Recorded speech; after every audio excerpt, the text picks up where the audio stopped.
All right, well, it is 6:30, so we'll go ahead and call the meeting to order, and let's go ahead and begin with roll call. District 1 Alderwoman Anna Carrillo. Here. District 2 Alderman Richard Hughes. Here. District 3 Alderman David Emery. Here. District 4 Alderman Michael Rodriguez. Here. And District 5 Alderman Matthew Martinez is absent. Okay, thank you so much, appreciate that. Okay, ladies and gentlemen, if you could please rise for our Pledge of Allegiance. I pledge allegiance to the flag of the United States of America and to the republic for which it stands, one nation, under God, indivisible, with liberty and justice for all. All right, thank you. I see it. You see it? That's the first thing I noticed. That's our ghost. Our ghost, I'm telling you. Oh, yeah, He was facing the same way we were. it's He interesting. was looking at this. We'll fix it and then it changes. It's, He's looking at that like. I know. What do we say, comedy at Kukui or something like that? We'll get a little bit of that, so, but anyways, okay. Let's go ahead and continue.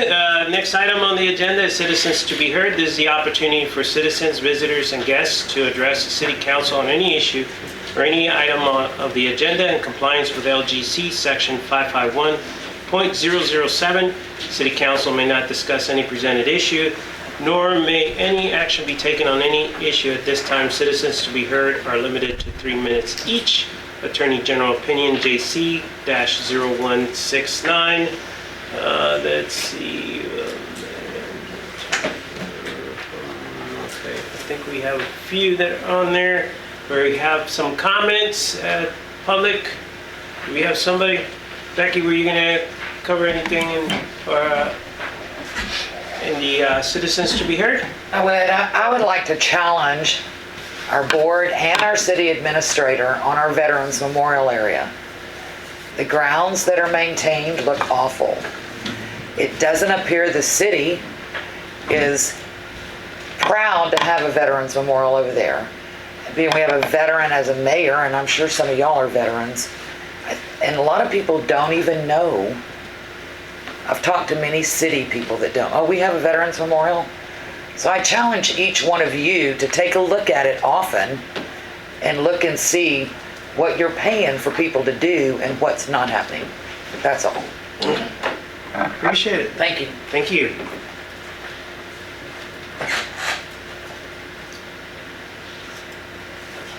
Awesome. Thank you. Just writing a few notes on there. Okay, anybody else? Public comments? All right, going once, going twice. All right. We'll go ahead and move on to item number 5, consent agenda. Consider approval of the minutes, September the 10th, 2025, special meeting. And B, consider approval of payment of the bills.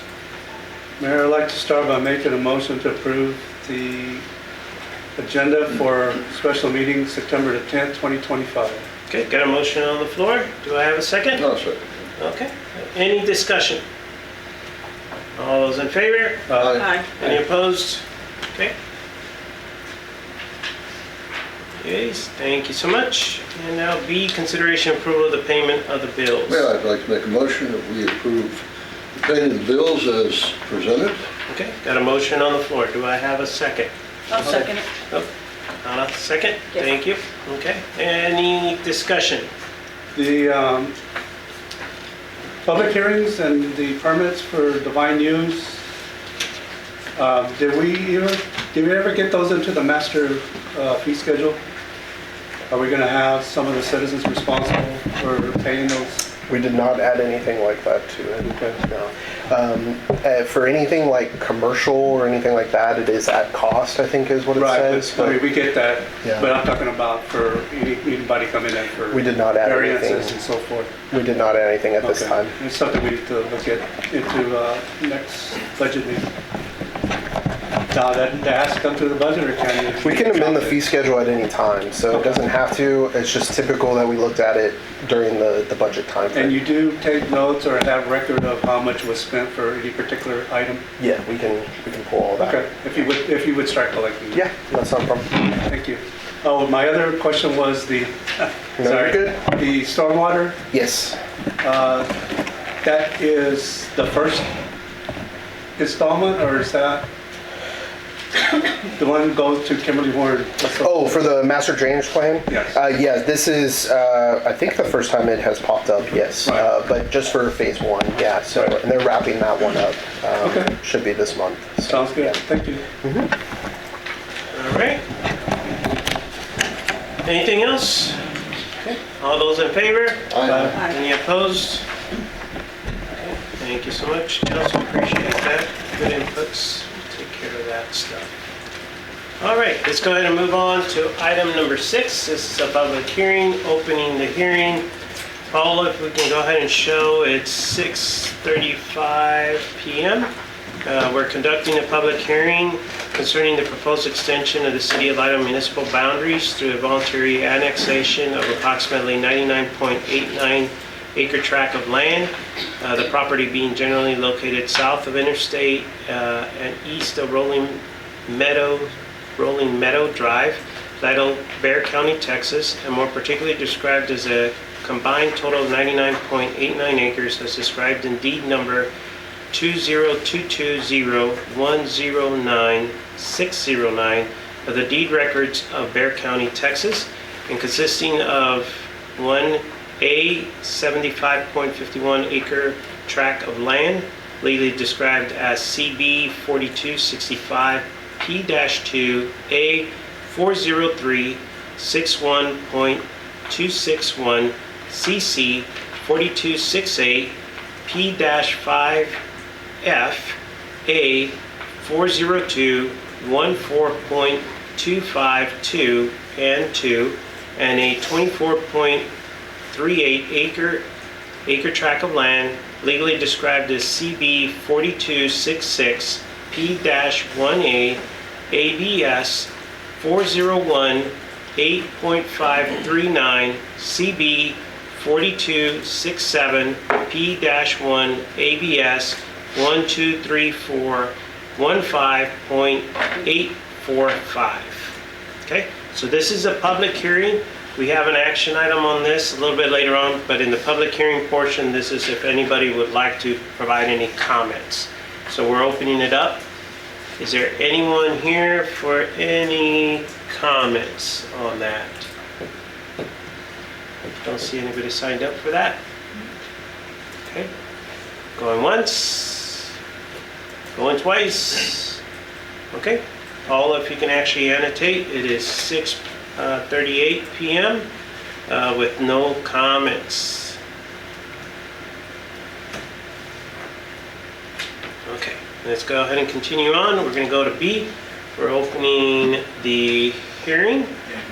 For B, just for the records, the City Council is also the Board of Adjustment. And so for this item, y'all are going to be putting on your Board of Adjustment hat for this item. Roger that.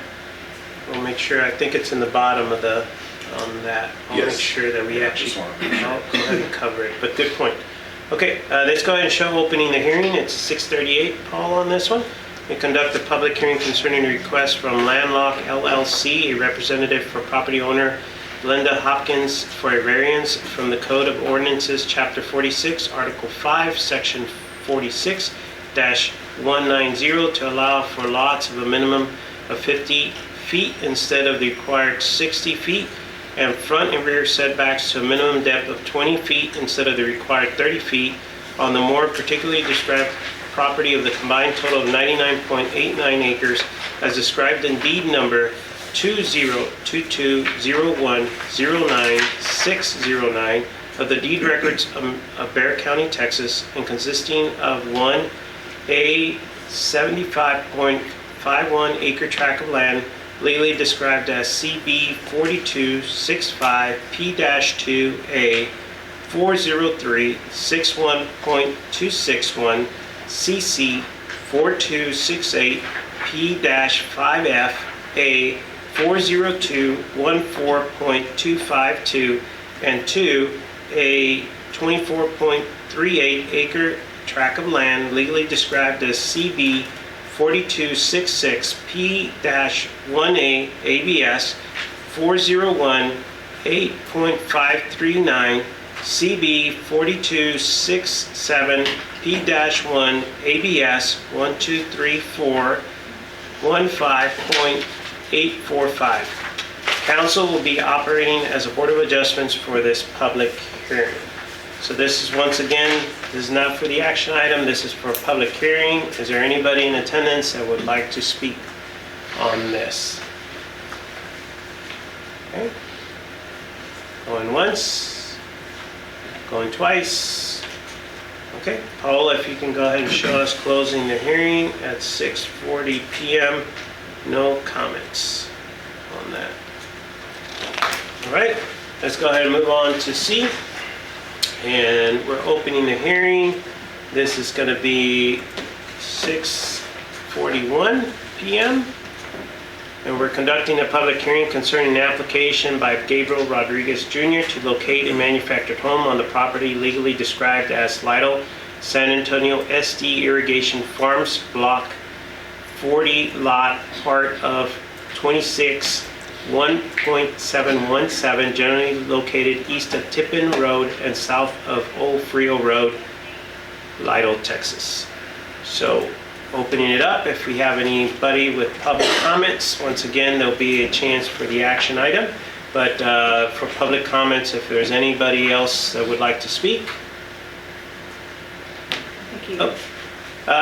We will have an action item, so you Yes. will have a chance to speak. So you'll have, you're the one that actually has a home, right? Yes. All right, perfect. We'll give you a chance. This is like if anybody around you wanted to come in and speak, Okay. this is a portion that we open it up for them to say anything. Okay? Going once, going twice. Okay, it is 6:42 p.m. And Paula, if you can go ahead and annotate on there that there's no comments on that. All right, doing good. Here we go. D, we're opening another hearing. This is going to be 6:42 p.m. And this is conduct a public hearing concerning a preliminary and final plat, Aguilar Pearsall subdivision, being a total of 3.07 acre tract of land out of 17.61 acre tract of land recorded in document number 20230134475 of the official public records, Bexar County, out of Andres Crust Survey 437, abstract 1648, establishing Lot 1, Block 1. So I'm opening it up for any comments. Going once, going twice. All right, 3, and it is, let's go ahead and show 6:43 p.m. Paula, no comments on that. All right. Thank you all. Let's go ahead and move on into the open session now. So item number 7A, this is a consideration and possible action concerning ordinance 25-16, an ordinance of City Council of City of Lytle, Texas, granting a petition for voluntary annexation and providing for the extension of the municipal boundary limits and incorporation of such property into the City of Lytle, Texas, with full proposed annexation of a combined total of 99.89 acres, as described in deed number 20220109-609 of the deed records of Bexar County, Texas, and consisting of 1, a 75.51 acre tract of land legally described as CB 4265 P-2 A 40361.261 CC 4268 P-5F A 402 14.252, and 2,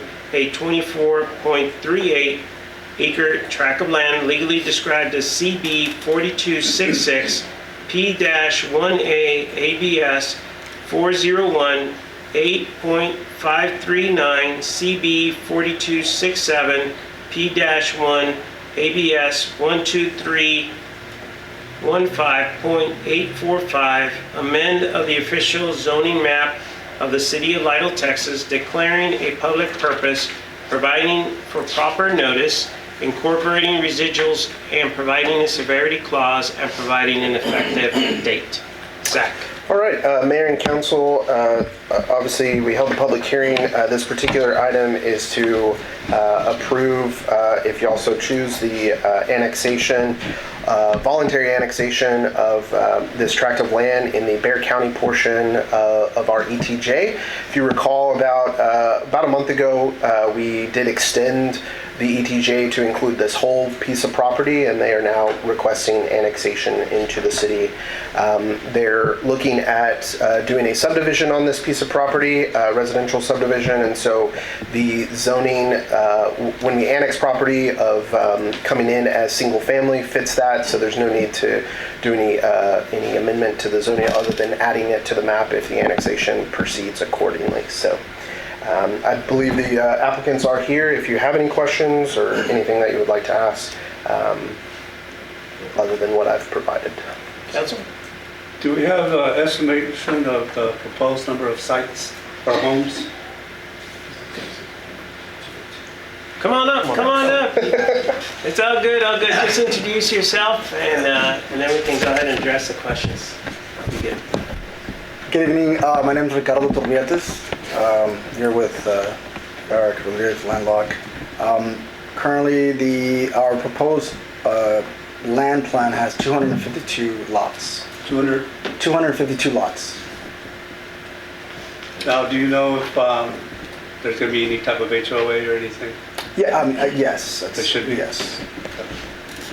Once it's all, at a certain point, it's a certain percentage of the homes are sold. The HOA it will be transferred to the residents. Yeah, that was the only questions I have for this particular item. Are these all single-family duplexes or apartments in this? As of right now, they're all single family. Okay. Yes, I believe City of Lytle does have a zoning for duplex, which we have not requested. Okay. Are they one-story, two-story, mixed? Mix. I think when it's all said and done, mix, probably more two-story. That's the kind of, I would say, anywhere from 1,600 to 2,400 square feet. So an average home. And one other question, the siding, is it all some sort of manufactured siding? Is there any brick or stone on the siding as well? We haven't gotten that far, but we do partner with a builder, and most of their renderings and stuff that they've kind of showed us is brick and siding, your typical kind of modern, like, Can you say farmhouse. who the builder is going to be? Not at the moment. We're not really, we haven't really inked anything with them, but we're discussing. We're Okay. preliminary, That's a good point. Yeah, whenever you have the builder, it might be good before you finalize anything, get with our city administrator, because course. there's some other things in there that we want to make sure that Yeah. both sides are aware of. Yes. Just to make it Yeah. easier, and make it a little bit more efficient with submission and all the stuff that's Will do. going in. Yes. Yeah, it'd be nice to see some renderings or drawings of the proposed houses that you're going to Yeah. put in a style. Yeah. I think Of course. we'd all be interested in seeing that. Yeah. Is Okay. it anything like the houses that we have going up right now, economy-wise? I think when it's all said, I think they're all trying to match that Same median house. medium income. Correct. Yes. Yeah. Good. Good. Okay, council, once again, what we got in front of us is for us to go ahead and approve the annexation.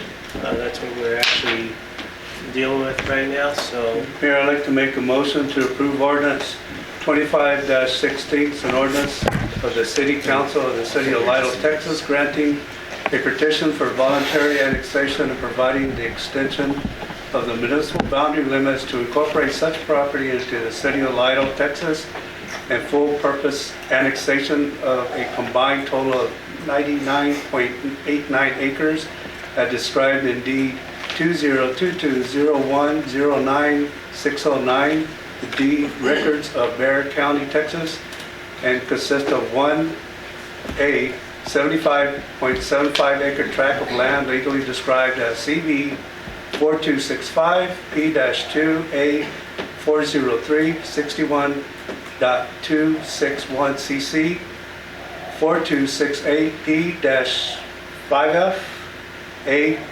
402 14.252 and 2A 24.38 acres tract of land legally described as CB 4266 P-LA ABS 4018.539 CB 4267 P-1 ABS 123415.845. Amendment of the official zoning map of the city of Lytle, Texas, declaring a public purpose, providing for proper notice, incorporating recitals, providing a servability clause, and providing effective date today of September the 22nd, 2025. Okay, got a motion on the floor. Do I have a second? I'll second. A second. Any further discussion? Okay. All those in favor? Aye. Any opposed? Okay, motion carries forward. So we're going to take care of that.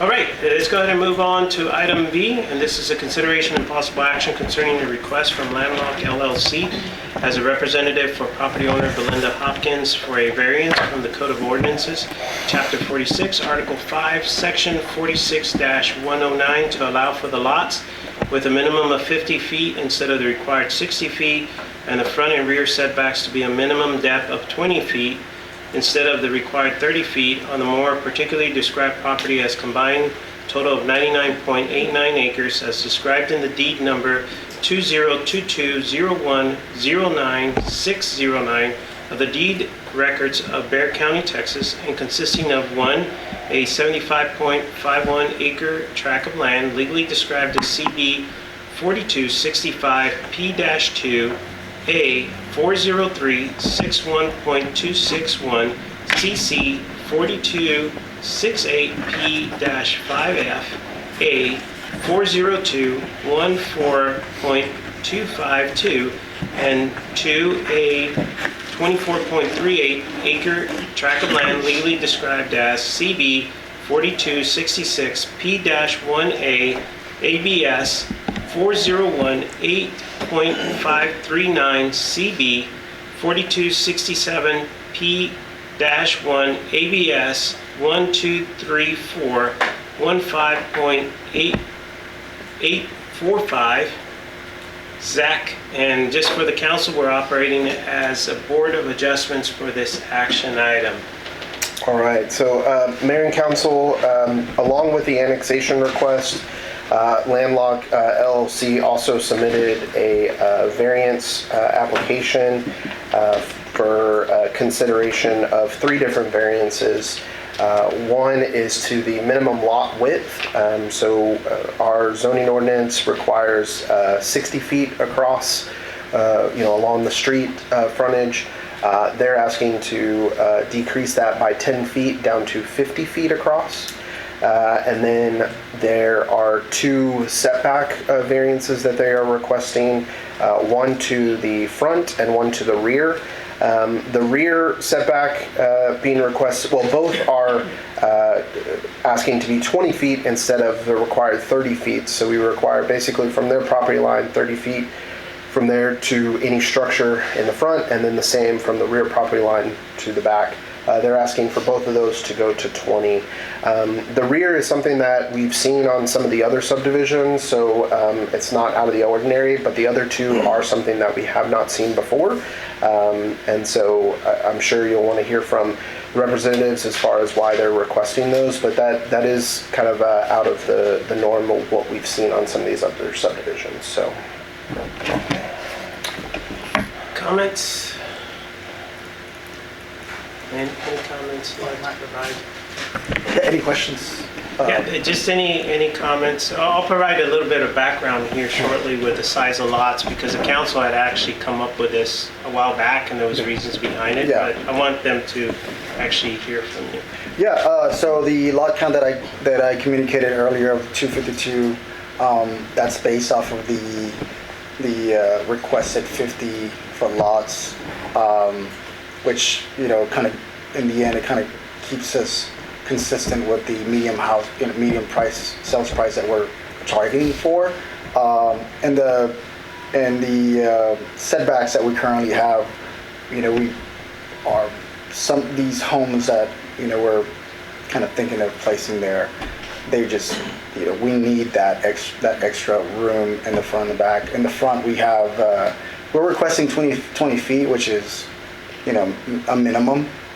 You still have a driveway that's 20 feet, right? You need that for your vehicles plus the garage. We believe that we can have a little bit more space in the back. We can kind of provide that, a little bit more square footage in the house as well. And that's, in the end, it's really all about getting that density for us to provide that medium sales price that we're targeting. It's competitive. Okay. So the background for the council, when we actually studied this years ago, we came up with a 6,000 square foot lot, which you're not changing, right? No. It's still a 6,000 square foot lot. But one of the things that we try to do was make sure in the back that we had plenty of distance from the neighbors between the two. So they would have that yard space and the family would have the room that they actually needed. So that's the reason why we had that setback, the larger setback. But we do have some flexibility with that in the back, and I think we've talked about a few things with that in the past. But the other two things, we did discuss it in length. We wanted to make sure that the homes actually had the flexibility of the wideness, so it wouldn't look as a narrow. The council back then did not want to duplicate the way it looks in San Antonio with the narrow lots. So we actually wanted to make sure that we had some room, we had more flexibility of the type of homes that would actually go in there. And then the other thing was in the front. In the front, we wanted to make sure that we had plenty of distance. We went and drove around neighborhoods in San Antonio, and we noticed that the ones that had the 20 feet, the trucks, even the regular trucks and the bigger trucks, and we have plenty of big trucks, unfortunately, we're blocking the sidewalk, even if you had the cars parallel. Yep. So the council made the decision that we wanted to have the 30 in the front to make sure that people that used the sidewalks would actually have the advantage of using the sidewalks versus having the vehicles blocking the sidewalks. So that's the background, just so everybody understands how the council came up with that. It's worked out so good. The other neighborhoods have actually complied. The only thing that we've had is, just like Zach has said, there's been a little bit in the back, some of the things with that. And that's the reason why I want to make sure that talk to the builders when they come over, because there were some other discussions that came out of that. But for this particular one, the council, that's the background. I know some of you were not here when we had those decisions that were made and the council stuff. But I'll turn it over to the council. Any questions that you might actually have concerning that? So, Mr. Zachary, the 50 feet or 60 feet that we have in the variance? Yes. Our ordinance, I'm sorry, Yes. our ordinance. We've given some variances to other subdivisions. The only one that we've given to any of the new subdivisions is on the rear setback.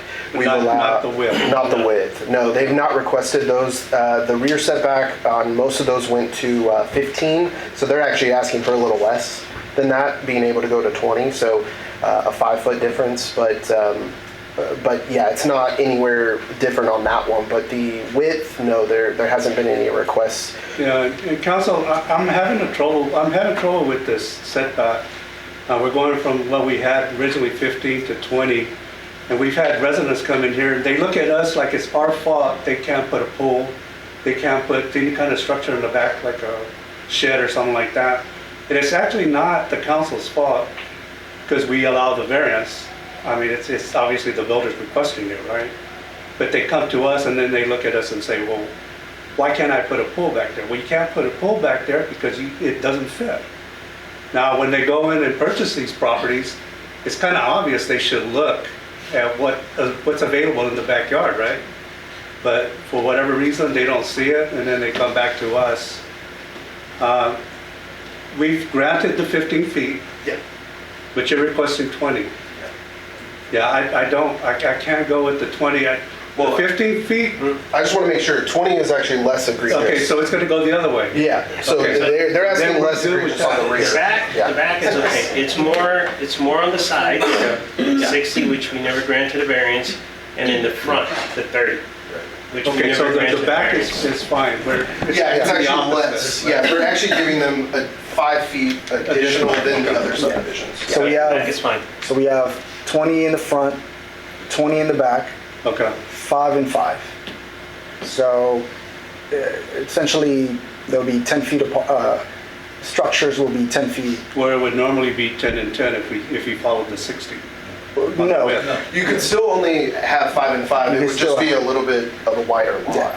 Yeah. So our ordinance says 60 feet. 60 feet, yes. but you, For width. but the minimum setback on the sides is still 5. It's still 5. It's still 5. So it doesn't matter if you have a 60-foot lot or a 50-foot And I think lot. that and obviously I'm not an expert, right, but by any means, but I think the idea behind the 60 feet is kind of what the mayor was saying is like when you go down to 50 or some of these subdivisions in other towns, they go down even to like 40s, right? And it kind of creates almost like a shotgun type look Right, to the exactly. homes. So we're just saying that there's no change to the setback. You can still be 10 feet apart when it's all said and done, but you just have a look of a little bit wider on the front with the 60 compared to And the council 50. back then, That's the it. flexibility with a 60, you could go with a single, you have more flexibility with a single floor, or, you can go up, or, Sure. I mean, but we just didn't want to equate what we were seeing in San Antonio, where you end up with a lot of, 2-floor homes. We didn't want anything, and they're closer, just because the lots are smaller and they're longer that go along with that. But that's the reason why we came up with a 60, and that's the reason why we came up with 30 in the front, because we wanted to protect the sidewalks. Well, then we're actually good with the front and rear setbacks. Well, the front has never been given, but I mean, Open to that's discussion. yeah.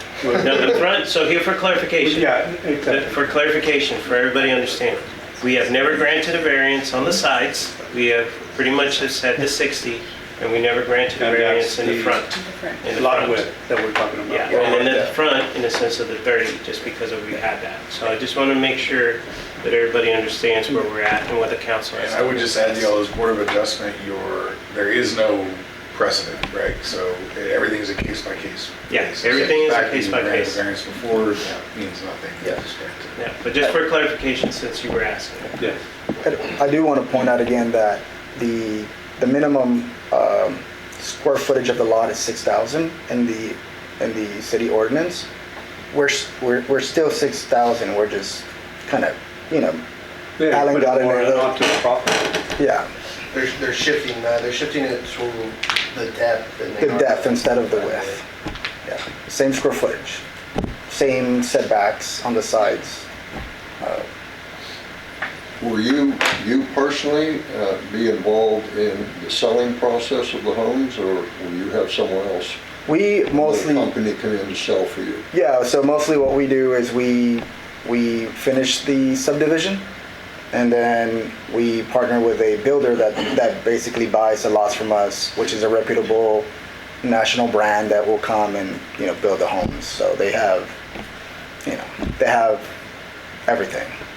Well, my concern is what we've seen already, and it's been mentioned here. Several folks have come in asking for a variance to put pools in the backyard, and they end up with 3 feet from the back fence, 3 feet from the back door. Yeah. And it's not a good look. Yes. Yeah. And that's why I asked if you personally or you on the team to do the selling. I would love to see something somewhere in our process of approving either now or the plat or the sales team or the bill or whatever, that they have to tell the people buying the house, you will not be able to put a pool of this size in this yard. Definitely, yeah. Because honestly, Yeah. it's So the pool situation, how does that work? Is they can't put it in because of the setback. size? It's the setbacks. Yeah, and based on what you're requesting, you're good with that, because you've got the. I mean, you've given them. They're better in this situation with pools in the No, I back, understand. than they ever have been with the other subdivisions. But I it would still be a good idea 100%. to have a requirement to tell every potential buyer, there'll be a problem if you want to put a pool in this And place. that's the reason why I think in the next step, when we have the builders involved, we need to get with Zach so we could go ahead and have those discussions. Yes. Yeah. And make sure that they understand, what would fit within the parameters that go along with that. Yeah.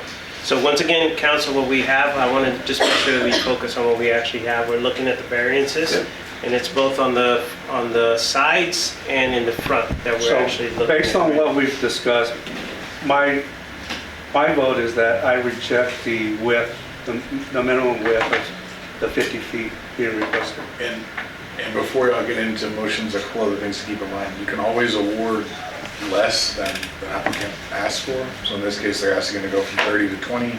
Y'all could say, no, we're only going to give you 25 and not 30, right? And the other component to it is these are all technically separate variances. So you could approve, they're asking for, Approved portion of, the front setback, the rear setback, and the lot width are three separate things that would need to be voted on. so as stated, my feeling is I'm rejecting the lot width. Okay, so I have a motion for the width of the lot. I can make that motion to deny? You want me to make the motion to deny or to approve? You don't need to make it, That's if you what- aren't granting it, you don't necessarily. Right, so my motion would be only to approve the front and rear setback variance. Going from 30 feet to 20 feet. Yes. Do you want me to go ahead and spell it out, or? I would go ahead and take them one at a time. Let's do one at a time. Okay. So you started with the width, so go ahead and stick to the width. What, Well, we don't have to make a motion to deny it. Yes, that's correct. You would just, We- if so you're we're only only, gonna do the- if you're only taking the setbacks, I would just take the first setback up. and- So the first item, that's only. oh, got it. I'm with you. So do I need to read the whole thing? No, you can, No, let's just go ahead and concentrate. So if we're not going to do, if you're making a motion, then only to the ones that you want For the to approve. acceptance. Correct. Okay, so which one is the one that you want to? So Mayor, I'd like to make a motion to approve the variance request for setback of 20 feet, front setback? The front or the back? the back. The back. Rear setback. Okay, rear setback 20 of feet. 20 feet instead of 30 feet. Yes. Okay. So I got the motion for us to go ahead and approve the No, 20 I feet. don't- Okay, you're good. We're going to make sure. And Austin, thank you for helping us out. Make sure that we do this right. Okay, so 20 feet for the rear. Do I have a second? Got a second. Okay. Any further discussion? And it is going to require, just so you all know the voting requirements, it requires 3/4, 75%, which, because it's 4 out of 5, basically, for y'all, so. And the mayor, you do get a vote here if you like, so, but it would be, we need at least 75%. Okay. Got a motion, got a second. Any further discussion on the rear setback? All those in favor? Aye. Aye. Everybody? Okay. We got the back taken care of. Okay. Any other motions that we want to I'd be? like to express some concern first before I make a motion about the 20-foot setback in front. I have a standard size pickup and it's over 18 feet long. Our member who isn't here tonight has a bigger truck, the 8-foot bed, and it's I believe 22 feet long. Most people here have 2 vehicles in the family and one of them is always a pickup truck. This is Texas. And we've talked before about our desire to have housing areas that don't have to park their vehicles on the street. Yep. And as the mayor mentioned, when you have pickup trucks especially, and then even worse if they have a trailer hitch on them, they're going to be sticking out into the sidewalk area or totally blocking the sidewalk area. So what they often do, I've seen it in San Antonio as well, I'm sure you have, they just park on the street. And now we have not two-way streets, but we have single-lane streets between 2 rows of parked cars. So I'm a little bit leery of giving a 20-foot setback when even a standard-sized pickup truck would be up against the house, basically, to clear the driveway, or to clear the sidewalk. We do intend to have, any, basically 40 to 50 foot right-of-ways, which allow for, at minimum in each one of those standard type roads to have even if you have a space to park on either both sides, or only one side, you're always having 2 lanes. Apart from that, with a 50-foot right-of-way, we have enough right-of-way to include anywhere, I think it's like 2 to 4 foot buffers between the curb and the sidewalk. We can play with that to get that 20 foot, a little bit longer, that driveway a little bit longer, so that the back of the truck wouldn't be sticking out. And most of these homes that are being proposed have a garage, so they're, at minimum a 2-car garage. So you'll have a 2-car garage plus your 20 by 20, or 20 by 22 foot parking pad for your 2 cars, so minimum 4-car parking space. We definitely want you to be successful, okay? Yeah. It's just, once again, it's observations of going and seeing neighborhoods already, based on the lots, based on the houses. The more narrow the lot, the taller that you have. And I can tell you, more times than any, I can tell you that the majority of the people do not use their garage. Yeah. They park in the driveway. So when they park on the driveway, they're not parking all the way to the garage. They leave a gap for people to walk in, so it was very easy for us to determine that we needed the 30 feet without a doubt, and we needed double car on that, because if not, you're compromising the sidewalk. Would you guys be interested in a 25 foot? Give us a little bit more space in the front, just to. I would leave it up to council, but I'm just letting you know, the council, when we studied this, we paid attention. The trucks that you normally see is close to 20, and then the ones that are the bigger ones, you're closer to about 27 feet. 20. Yeah, so the typical truck that you see here, and if you drive around here in some of the areas, we have a lot of people that have work trucks, okay? And the work trucks are not the standard trucks, so you end up with a little bit more room on there. And you can even go into our neighborhoods in here and you'll see that. And I can tell you because I'll make sure it's understood. I have a home that is in one of these neighborhoods, and I got neighbors in that area, and I know what kind of trucks they drive. Okay? So for clarification, just so you understand. So I want to make sure everybody understands that this was studied. We want to make sure council has a decision of which way we want to go, but that's the reason why. And we want to make sure that we protect our citizens with the sidewalks, that they can actually use them as much as possible and minimize the clearance, the things that we actually have. Yeah, and Mayor, the sidewalk is a very important factor that I agree with David, that we have to look at what's best for the area and for the residents there. And you will be forcing them to park onto the walkways if we did anything less than the 30 feet. So I am in agreement with us. We do have some comments. I do. I'm Eric Rodriguez with Landlock. Thanks for the time today, and thanks for spelling out these long paragraphs every time you have to make a motion. But we took into consideration, given some of the variants that happened before, at 15 feet. And that's why we extended to the request for 20 instead of the 15 that has been prior granted to other subdivisions. I drive a 2,500 foot truck myself, grew up in Floresville, farmers, I understand, hence the 20 foot. And just kind of looking at a global picture of it, I think it makes sense if you understand the entire variance, even though you guys are considering them all individually. The reason why we took those 20 and the 50 has a lot to do with affordability, for one. So the larger we get in our lot size and width, we want it to look better, right, for sure. So that's why we only wanted to take it to 50 versus what you're seeing in the market now at 35 and 40 feet. But it's also affordability to your client and your future citizen. So if you price your client out of that lot, then your bill gets higher. Then your buyer pool gets smaller. Your resident pool gets smaller.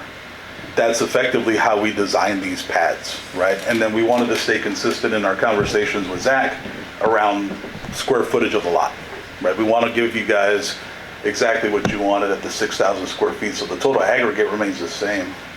The 20-foot consideration, we asked for it because, similarly, we have to get that home in there to fit at a price that, again, one is affordable, and two is a quality of home that you guys will request from a builder in the future, right? So that's something that's on top of mind for everybody in every community is putting a quality product. And David, you mentioned it a few times. What are these going to look like, right? Well, I can tell you is, what we're seeing in the marketplace on these 50, 120 effectively lots, your 6,000 square foot lots. I mean, they've come a long way for building type of material, right? That's how I started my career as a custom builder. So you're going to see some brick, you're going to see some stucco, you'll see that stuff. But if we start to decrease what we can put on that lot, you have to assume that the materials or quality or spec or model would have to change to make it still affordable for your client. That's just the economics of it, right? I'm not an engineer, that's why I bring Ricardo with me. I'm the economics behind it all, right? And so when you think of just economies of scale, yes, we want it to look pretty, but it's not going to go very far if we don't have citizens to buy, right? That's just a fact. The market that we're in right now, we do this by the thousands, and you decrease your buyer pool. So although we want 30s, right? We want to park at 2,500. Heck, I have a boat in Jesse's. I'd like to put those there too, but honestly, the client that's going to go sit down and buy that home there, their affordability becomes a problem. So they're going to have a choice to make whether they want a longer sidewalk, a wider sidewalk, or a place to live at an affordable price. So we want to design the pad, make sure it fits the spec of the city, because we're fond of it. We've worked really well so far. And then we want to protect the integrity. I think what we protect outside of sidewalks is the quality of builder you bring in. I think I'd be more precautious about that versus setbacks, to be honest with you, because we have the same issues, looking at selecting builders, right? What builder's there? What's the product going to look like in our neighborhood? Folks are going to pay more attention to the quality of home versus the amount of feet in their setback. We just need this to get the economics right in order to pick a builder that can build a product that you'll be proud of. I'm a bit confused on why the difference in the setback in the front would impact the quality of the house that you'd be able to build.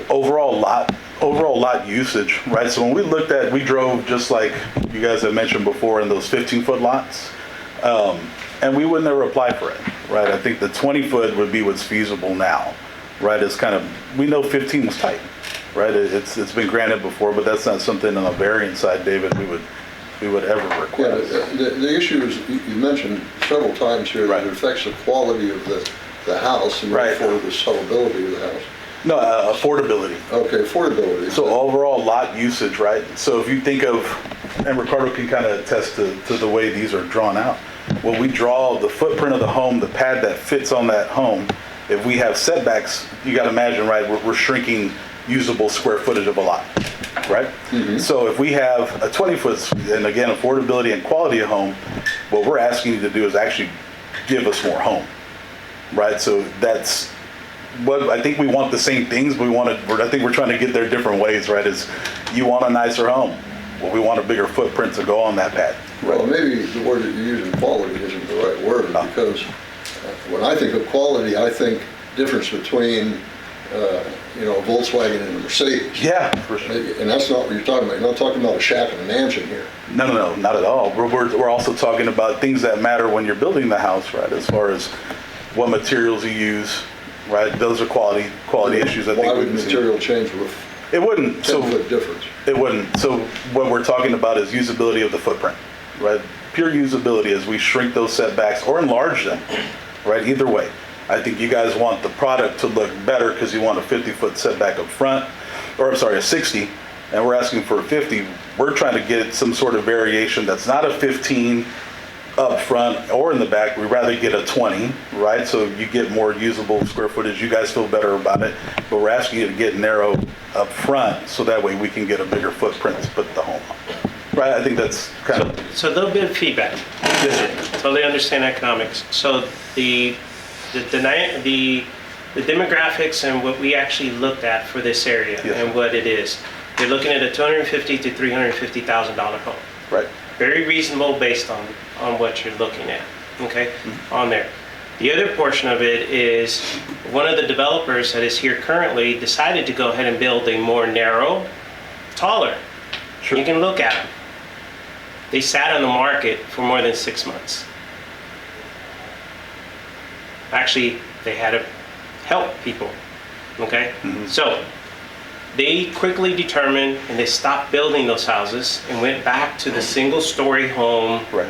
what we had actually talked about and everything, okay? They kept the lot the same, the width, everything. They didn't change, they just built something a little bit more narrow and longer, right? They came back and asked about the back. So, understanding the market and what they're looking for, I think is very important. Absolutely. My understanding with my economic background, a $250,000 to $300,000 home in the way that we have it laid out, I think you guys will do okay. I do too. I think you guys will do okay with quality materials and quality everything that goes along with that. Oh, yeah. But at the same time, we got to remember the safety aspect of it, and the sidewalks are the sidewalks, Yes, and sir. we got to protect the sidewalks. So I think you have flexibility. If you want to build more two-story homes, you still have the lot. You can go wide and go higher. You can make them bigger, right? Sure. You can even go larger. So I think we need to protect what we need to do in a sense of taking care of the sidewalks that go along with that. Understood. And I think you have the support from the council in the sense of making sure that we actually have something successful, but, we got to just be careful about Yes, sir. the things in there that go along with that. Absolutely. So, once again, council, just to refocus on where we're at, right now, we're just making any kind of motion, Austin, that we have if we want to grant any kind of variance. Is that correct? You'll have already dealt with the Setback of rear setback, Yeah. going from 30 to 20, so yeah, you have the front, but also the rest of the front setback, and then the lot width, minimum lot width, yeah, which, the minimum lot width, like I said before, the setback on the sides is still 5 feet, but like if you start with 60-foot minimum lot width, like is the default, you can only build in the middle of 50 feet, right? So if you go down to 50 feet, you can only build in the middle of 40 feet. That makes sense. Yeah. So the 5-foot setback stays the same, you're just adjusting. So I just want to make sure that we cover the bases. So is there any other variance that anybody wants to provide? Let me make the motion, see how it goes here. Okay, I move that we grant a variance for a 25-foot setback in the front of the properties. Okay, got a motion on the floor for a 25-foot Not set. the ideal, but I'm more comfortable with 25 than I am 20. Okay, foot setback in the front. Do I have a second? Do I have a second? Okay, motion does not carry forward. Okay. All right, any others? Nope. All right, I think we got the one, okay? Yeah. That goes along with that. All right, Thank you. thank you so much.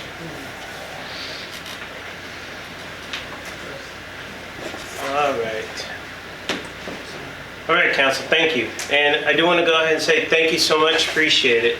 I appreciate the discussion that goes along with that to Landlock LLC. Thank you.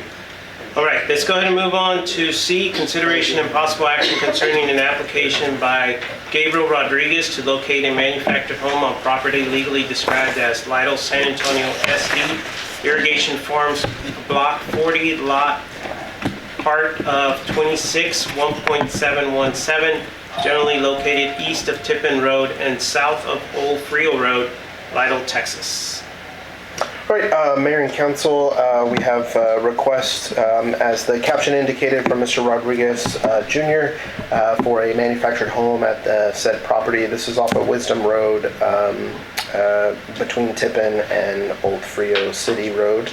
The Manufactured Home Commission, I was not present because we double booked ourselves with Plan and Zoning and Manufactured Home. Paula was there, so she could probably offer some additional insight, but at that meeting the board did offer a recommendation of denial to y'all. I think two of the reasons was the applicant was not there at the time of that meeting, and it sounds like the notice that was sent to him it got back to us and didn't make it to him for some reason, so part of that. And then there was also a resident there, if I'm not mistaken, Paula, that had spoke and was not too happy about potentially a manufactured home going across from them or right near them. So that was, I think, really what swayed the Manufactured Home Commission in that particular case. But I know the applicant is here, so I'm sure you'll want to hear from him. Paula, I just want to make sure. Anything else? No, We're good? this gentleman that was here knows it. Thank you so much. Zach, thank you. Yep. All right, Paula and Gabriel, come on up. Come on up.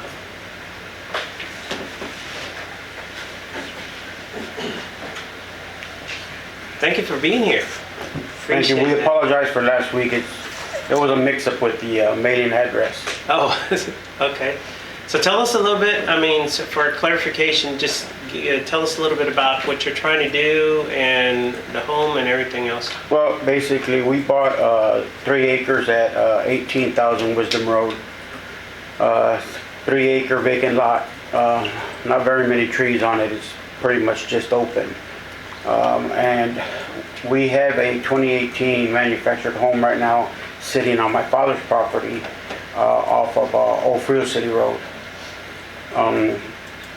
Being that we don't own that property, I'm unable to refinance to get a lower rate because it's not sitting on property I own. So I guess the bank doesn't see it as a good investment.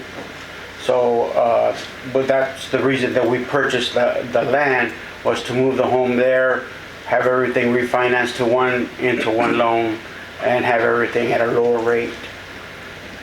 Is there other manufactured homes around the area? There's one, yes, right next door to us. Right next- The right and the left, and then towards the back, yes. Okay. And Zach, and if I'm asking Yeah, go Pete, but the reason it's coming to council is because it's in our ETJ and This one is in the city. it's in the city. in the city. Okay, this is in the city. Okay, so it belongs all to us. Yes. So we still require septic, right?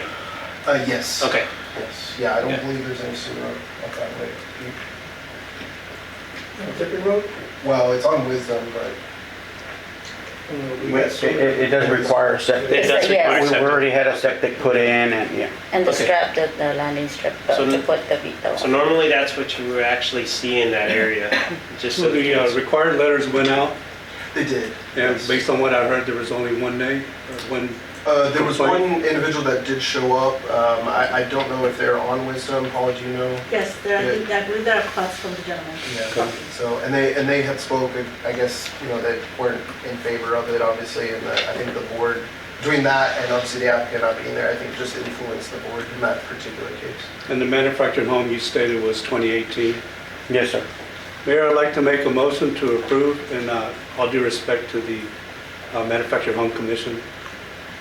I'd like to make a motion to approve application by Gabriel Rodriguez to locate a manufactured home on property legally described as Lytle San Antonio SD Irrigation Farms Block 40, Lot PT of 26, 1.717, generally located east of Tippin Road and south of Old Frio City Road, Lytle, Texas. Okay, got a motion on the floor. Do I have a second? I'll second. Got a second? Okay, any further discussion? All those in favor? I wanted to say something. Can I say something? Okay, let me take the motion, let me take the voting back. Let's go back to discussion. I just wanted to know, you said 2018 home? Yes, 2018. 2018. 2018. Just want to make sure on the year and the quality. No, it's a 2018. Okay, council, any other discussion? Okay, all those in favor? Aye. Any opposed? Okay, all yeas, motion carries forward. All right, please work very closely with our city secretary and city administrator to make sure we do the process, okay? Take Okay. care of all the stuff and all the paperwork that goes along with that, okay? Yes. Thank you, ladies and Okay. gentlemen. Thank you for being here, appreciate it. All right, council, let's go and move on to E, consideration and possible action concerning a preliminary and final plat of Aguilar's Pearsall subdivision, being a total of 3.07 acre tract of land out of 17.61 acre tract of land recorded in document number 2023-013-4475 of the official public records Bear County out of Andrus Trust Survey 437, abstract 1648, establishing lot number 1, block 1. Zach. Mayor and council, so TRC has reviewed the preliminary and final plats for the Aguilar Pearsall subdivision as indicated in the caption.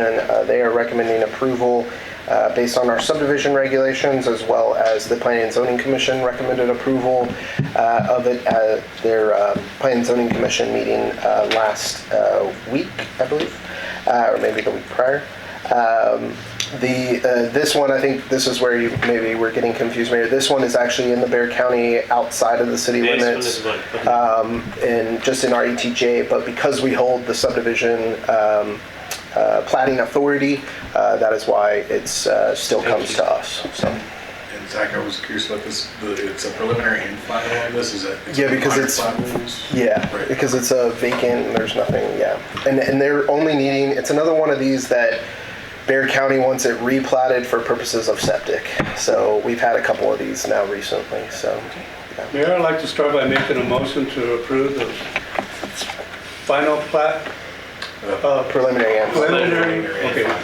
Mayor, I'd like to make a motion to approve the action concerning a preliminary and final plat of Aguilar Pearsall subdivision being a total of 3.07 acre tract, land out of a 17.61 acre tract of land recorded in document number 202301-34475 of the official public records, Bear County, out of Andrews Crust Survey 437, abstract 1648, establishing lot 1, block 1. Got a motion on the floor. Do I have a second? I'll second. Got a second. Okay. Any discussion? All those in favor? Aye. Any opposed? All yeas. All right. Thank you so much. All right, Zach, we'll talk to the resident on that one. Sure. Okay, consider possible action, council, move on to number E, or to letter E. Consideration of possible action concerning request from George Martinez regarding a utility bill adjustment for the property located at 14935 Starcross Trail, Lytle, Texas 78052. So Mr. Martinez submitted a request. I'm not sure if I don't see, he didn't sign up.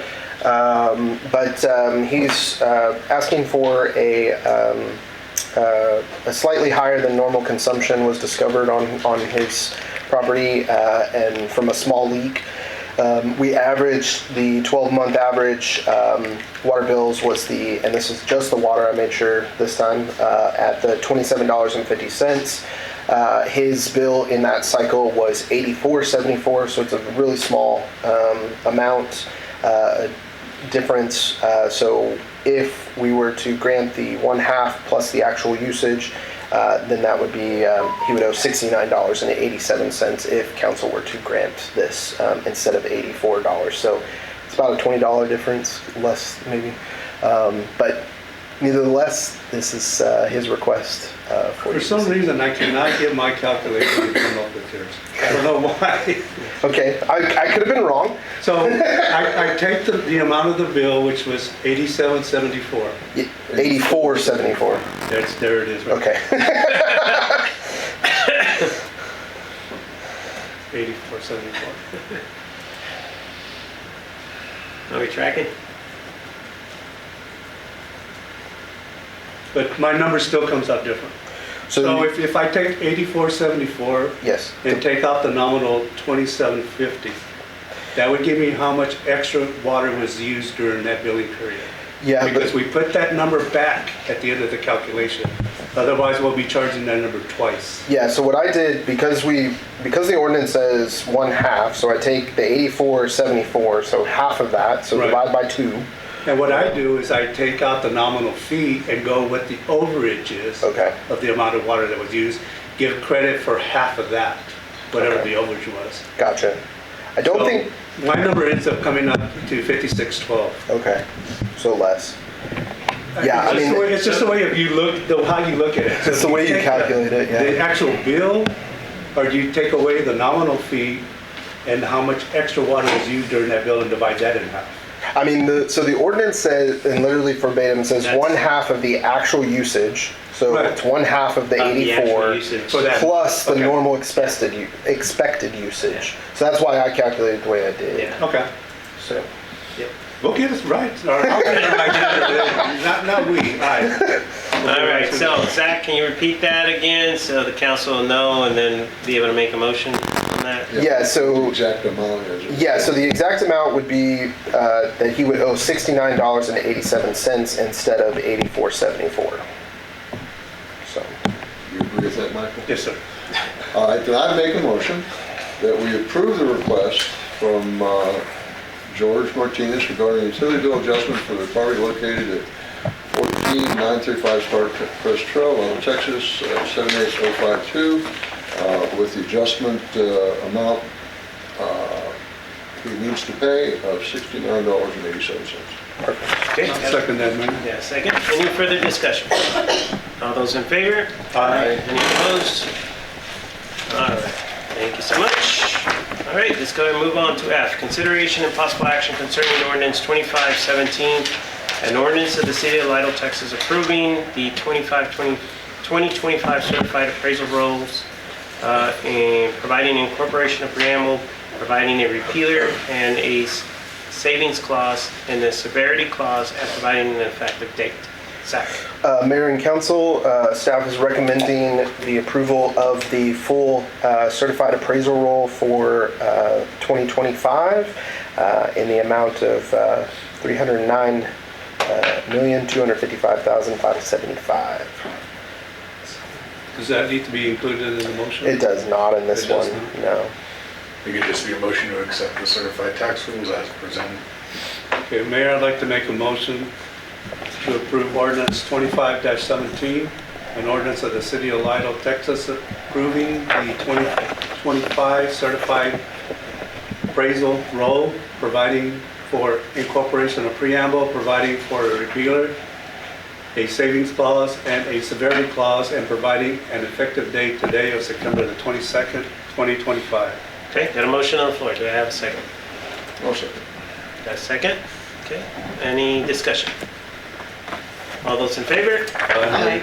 Any opposed? No yeas, okay. And that one we got a track, right? Good luck. The votes? No, not that one. Not yet? No, not Okay. yet. You're good. Once again. I'll let you know. Okay, we get up that one. All right, council, let's go ahead and move on to item number 8. This is a public hearing. Let's go ahead and open the public hearing. It is 7:37 p.m. This is to conduct a public hearing concerning the proposed fiscal year 2025-2026 annual budget.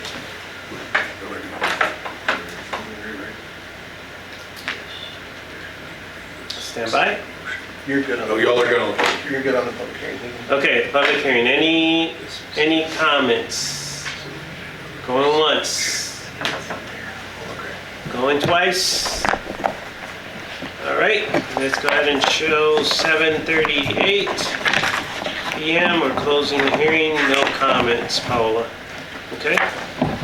Let's go ahead and move on to number 9, open session. Take action on items discussed. A, consideration and possible action concerning ordinance 25-18, an ordinance of the City of Lytle, Texas, approving and adopting a budget for the City of Lytle, Texas for fiscal year 2025-2026, making appropriations for the city for such fiscal year and as reflected and said budget, providing incorporation of preamble, making certain findings and containing certain provisions relating to the subject, providing a repealer, a savings clause, and a severity clause, and providing an effective date. Zach. Mayor and council, this is essentially the budget that we saw at the last budget workshop. No changes have been made since then. Copies were also left for y'all to take, so y'all have that at the dais. Was also provided in the packet and outlines the use of the property tax rate that was previously discussed at 0.439372 overall, and then the increases as indicated in the expenditures on the caption. And this will need to be a record. Yes. Yes. All right. I have a motion on this? And it could just be a motion to approve the budget Yeah. as presented. Real simple. I'd like to make a motion to approve the budget for 2025, 2026 As presented. as presented. Okay, perfect. Okay, and then we're gonna need to do a record. Second first. Second, I'm sorry. I second. Thank you. And then you can go down the line. And we'll go ahead and down. Discussion or anything? You can. Yeah. No, I'm just, I just want to commend the effective and the overall look of the budget. Each year it keeps getting better and better. It's the first time I saw the budget, I was totally confused, and I'm less confused now because of all the graphs and how everything is spelled out. Everything's there. And I want to commend the city on how y'all did that. I mean, it's great. And if anybody wants to come and look at the budget, they can come in They can. to the office, right? Yes. Take a look at it. Yep. This is awesome. Yes, it's beautiful. Thank you. I remember the days of spreadsheets and pencil. Exactly. Everything was penciled in. So this is awesome.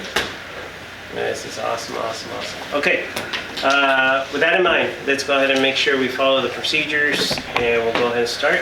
Anna, if you can go ahead and we're gonna do a recorded voting. What do we say? You just say yea or nay. Approving, We're yeah, just yea gonna or call nay. your name and then you say how you vote. Yeah, so. Alderwoman Carrillo, Yay. Alderman Hughes, Yes. Alderman Emery, yay. and Alderman Rodriguez. Yay. And then because this budget will require raising more, even if it's just $1, it requires more, raising more revenue from property taxes than the last year's budget.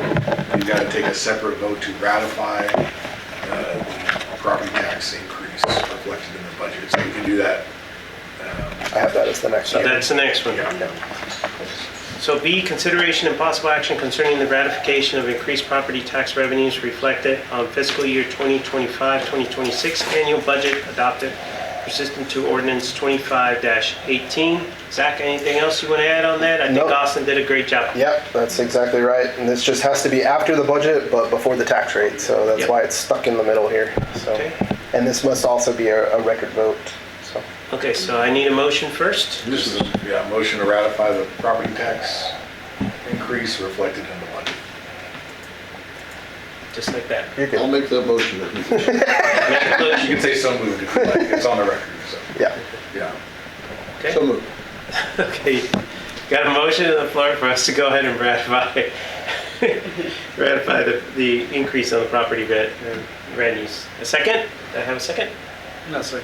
I got a second. Okay, got a second. Any discussion?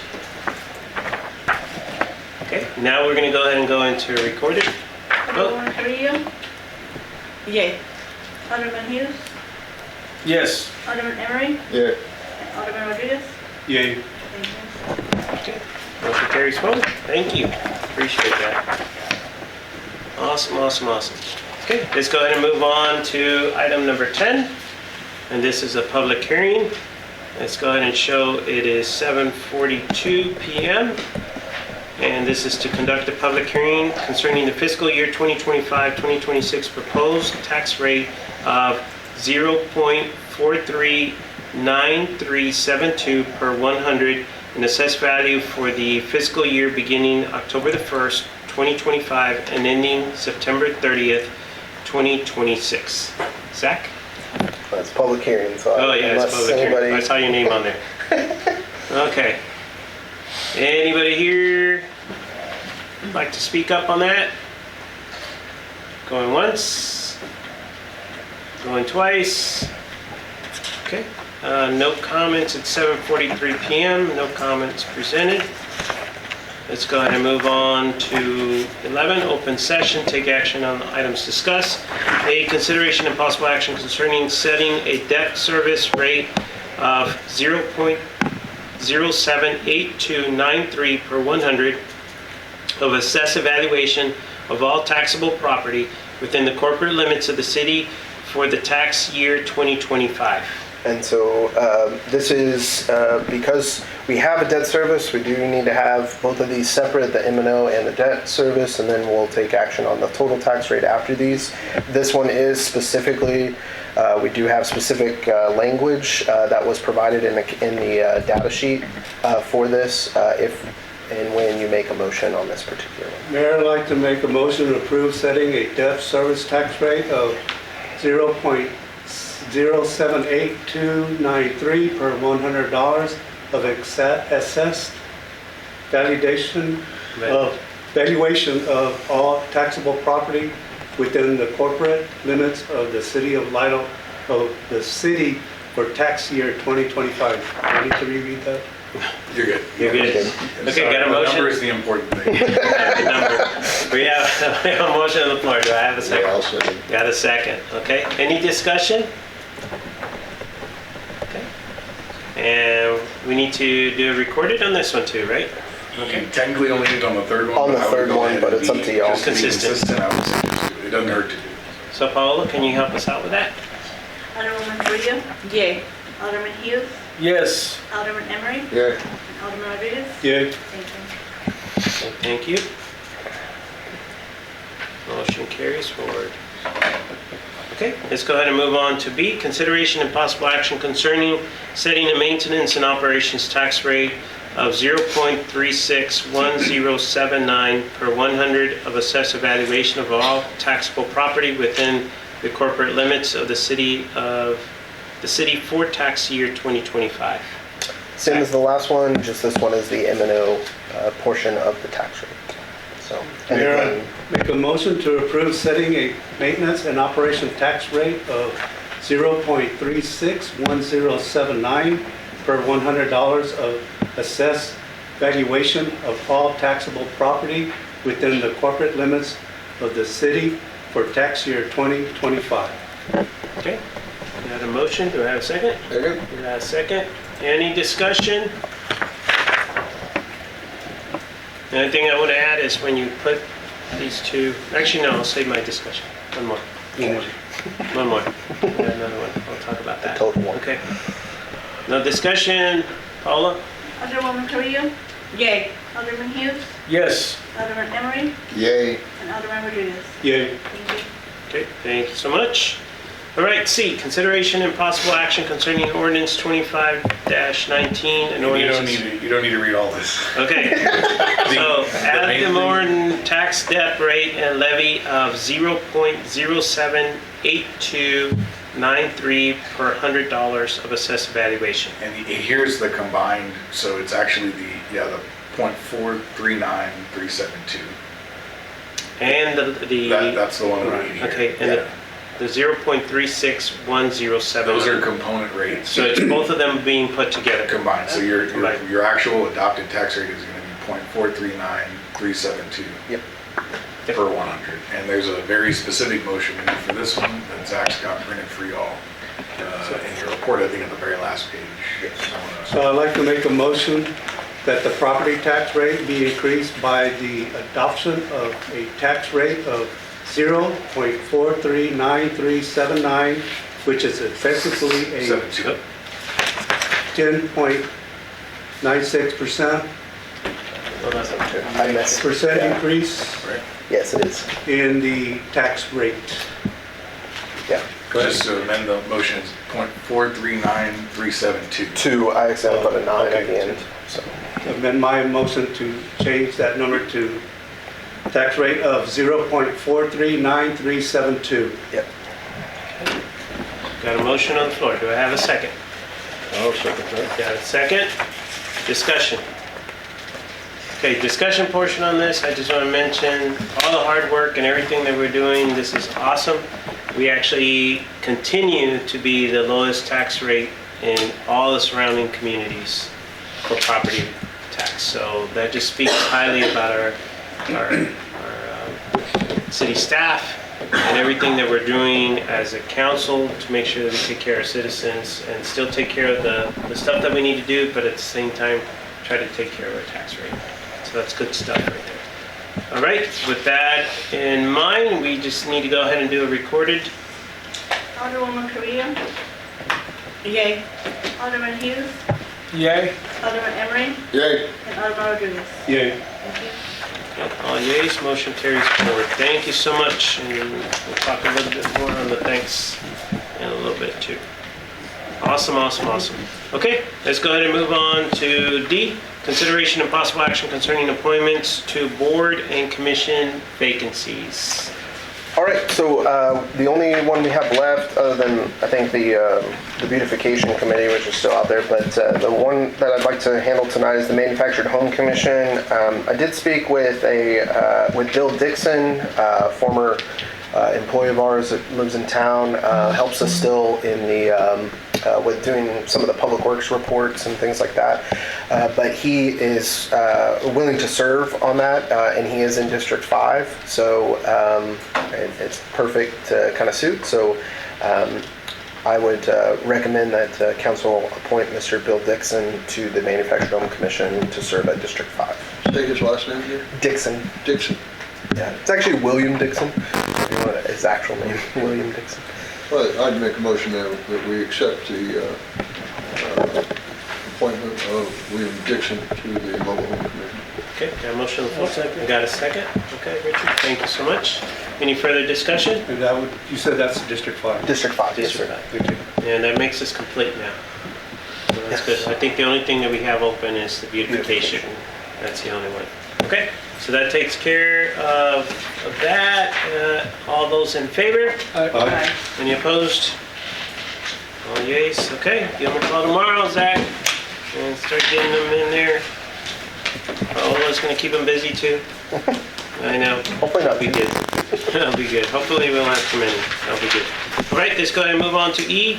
And this is the discussion and update concerning well water number 2. Zach. Well, I have really good news to report. We did I guess this is the third round of testing, and the last two, so this third round as well as the second one, came back very clean for the presence of hydrocarbons in the well. So the fact that they're actually not there. Basically the work of Public Works and really flushing the well and trying to save this and prolong the well has helped tremendously. So I can't take my hat off enough to those guys for doing that. Obviously this isn't the end of the road. We still even today I reached out to TCEQ to kind of understand next steps for bringing it truly back online as a allowable well for us to use. Again, this is just going to be for emergency situations, but as you all know, we do have the open violation, the fact that we don't have a second source, and so having this will correct that violation and get us back up to speed until we can go ahead and pull the trigger on an additional well, which we know we'll need down the road. So thank you to Pete and the guys and Adrian, who's come on board with us and helping us out to get this done. So Mayor, do you want to add anything? Yeah, I mean, ditto. You guys are awesome. Just trying to do that. This saves our well. That's about 1 point something million dollars. In a sense. That was one of the things with well number 3 that we actually had, and we had to go through that portion of it. So this one right here will save us a lot. Gives us a little bit. We are working towards the next well too. And don't forget the plan C that we already have, and it's working through our engineers, is that emergency connect with East Medina. So we have a good plan B, a good plan C, along with the things that we need to do. But this will save us some considerable money right now, just so we could actually have that. That goes along with that. And we just wanted to share the great news. These guys worked really hard. All right. Any questions on that? All right, let's go ahead and move on. Council, if you're okay, it's before 8. Can we go ahead and move on to the department reports? Sounds good. Okay, let's go ahead and move on. And the first one we have is Finance Director's Report. We have to do that. All right, Devine, here we go. All right, I don't know how much detail you want. Oh, this one? Oh gosh, I can't even read that. Oh, man. Yeah, I mean, I got pretty good eyesight, right? We got it. yeah. It's okay. Basically, we're in a really good position. There you go. Yes, yes. Doing good. The only one that's gonna be, is this the one that has the impact fees? No, this is just overall like the major ad fee and sales tax. Yeah, this is just a general fund one. Sales tax is really good. We were looking at it today and we're already over budget and we still have 2 more months, so that's a good thing.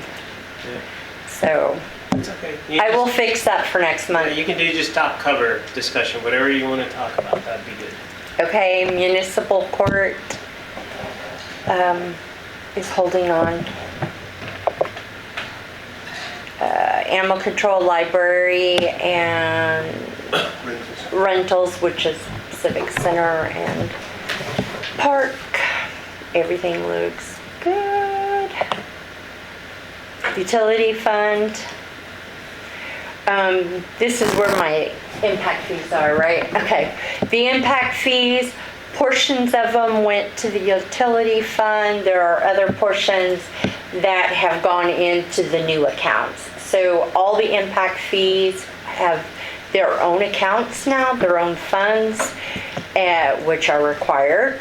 So in the future, you will see all of that money in those accounts, not in this. Be separated. They'll all be separated. Okay. Just wanted to make sure, because it shows we're in the hole by what we budgeted, about 147,000. Right. That's not actually the case. It's just in somewhere else. Yeah, it's in the proper place. And same with the sewer. And I know this is all communicated to our auditor too, right? So, Oh, yeah. yeah, so. Should be good. Okay, basically this is the several accounts have been closed and moved to the accounts payable account. The bank accounts that remain, some of them are temporary and we hope to replace them or close them soon, but you can see the reasons they're still open. The certificates of deposits with their expiration dates or due dates are listed there. And these are things that I'll keep on there every month to keep you up to date on those. So big picture on this, for the council to know, we went from how many accounts to now?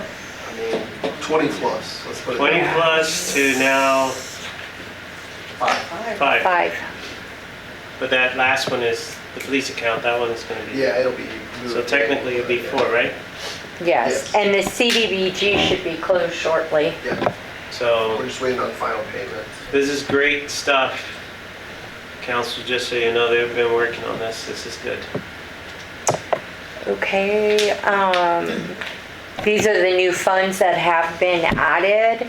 These were all added, by law, they're supposed to be separated accounts. Keep in mind, all the money's in the same pot of money, but in the books, they're all separated into different funds. And then the auditors came in August and did a pre-audit and gave some recommendations. We are working on those. They come back at the end of the year? Yes. Yeah, probably January. Oh, January? Okay. We'll close out September 30th. The utility update, Virginia's last day, radio read 652 out of the 1663 meters. We're currently looking into different options for billing. We're actually looking into third-party billing.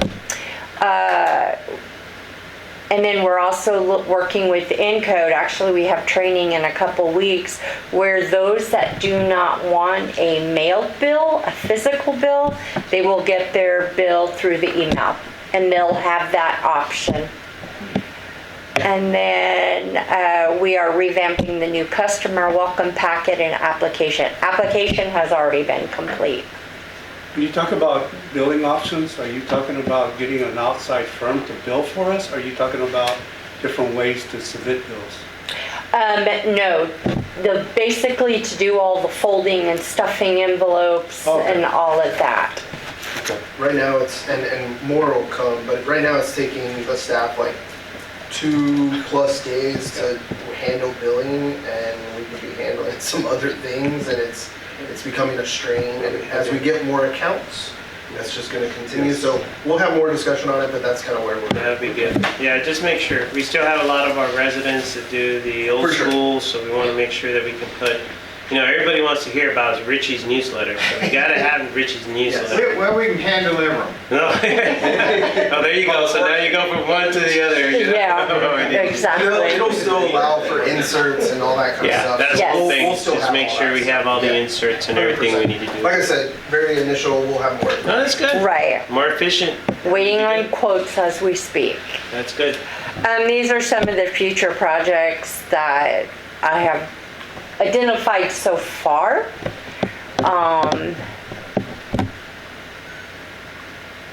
So we don't have purchasing credit card policies? No. Really? We were gonna get one, but we just never got around to it. There are actually no financial policies. There are no financial policies. So there's a couple. Oh, I went backward. Or did I go forward? You went back. There you go. At the very first one, yeah. Yeah. That'd be good. Any questions? Bueno, bueno. All right. Thank you, ma'am. Thank you for course. all your hard work. Appreciate it. Good, good, good. And Richie was nice. It must be good. Yeah. Haven't Yvonne, it's Yvonne, right? I hope I didn't say it wrong. Correct. I mean, it's been wonderful. It's been wonderful because she's able to just get all the answers and the data like I haven't seen in a long, long time. So it's been very nice. Good. Thank you. Appreciate it. Zach's great too, but he's not a. Thank you, I appreciate that. That's a good $20, I think. We're just feeling just feeling the love all the time. All right, Paola, here we go. I love your slide. Thank Oh, you. that's a good slide. Thomas stole my picture. You can't see Richie standing out there. That's a good story. We had a collection. We had a collection of $7,000 for the month of August and the taxes, and nothing on the beer and wine license, but we do have the beverage taxes, which was $382. The one that you asked me to add, so it's there for the month of August. These are just some, department training news that I had. Our haircut event for August, although we're in September, I do have some pictures at the end, but it's like already a month afterwards. So. These were my record requests for the month. It was only one request. So far, everything's been fulfilled. Here today, 16. This is the agendas that I published. Is 5, completed 5 minutes, and ordinances passed with 3, and 1 resolution. This was just some of the pictures. We had a good turnout on that day. I am working on a project.